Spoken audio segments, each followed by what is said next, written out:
High, আমার আইবুড়ো ভাত পর্বের এটি হলো আরও একটি নতুন পর্ব। বিয়ের আগে এই আইবুড়ো ভাত একটি বিশেষ অনুষ্ঠান, সেটা প্রতিটা ছেলে কিংবা মেয়ের কাছেই। আইবুড়ো ভাত মানে যে শুধুই খাওয়া দাওয়া তা কিন্তু নয়। আত্মীয় স্বজন, পরিবার পরিজন, বন্ধু বান্ধব সকলের কাছ থেকে পাওয়া ভালোবাসা, আশীর্বাদ ও আন্তরিকতা। সেদিন গিয়েছিলাম আমার এক প্রিয় আন্টির বাড়ি আইবুড়ো ভাত খেতে। আর এত সুন্দর করে সমস্ত কিছুর আয়োজন করা ছিল, সেটা তো আর বলার অবকাশই রাখে না। আর জানেন তো, কোনো বিশেষ অনুষ্ঠান হলে আমি মাটির বাসন কিংবা কাঁসার বাসনে খেতে এবং খাওয়াতে দুটোই খুব পছন্দ করি।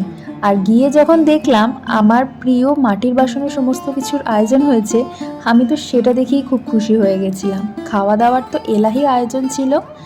খাওয়া দাওয়ার মধ্যে ছিল ভাত, পোলাও, 5 রকমের ভাজা, ফিশ ফ্রাই, ডাল, ফুলকপি আলুর তরকারি, পাবদা মাছের ঝাল, মাছের ঝোল, তারপরে চিংড়ি মাছের মালাইকারি, মাটন কষা, চাটনি, পাঁপড়, কাস্টার্ড, দই, মিষ্টি, ফল, কেক, সমস্ত কিছু।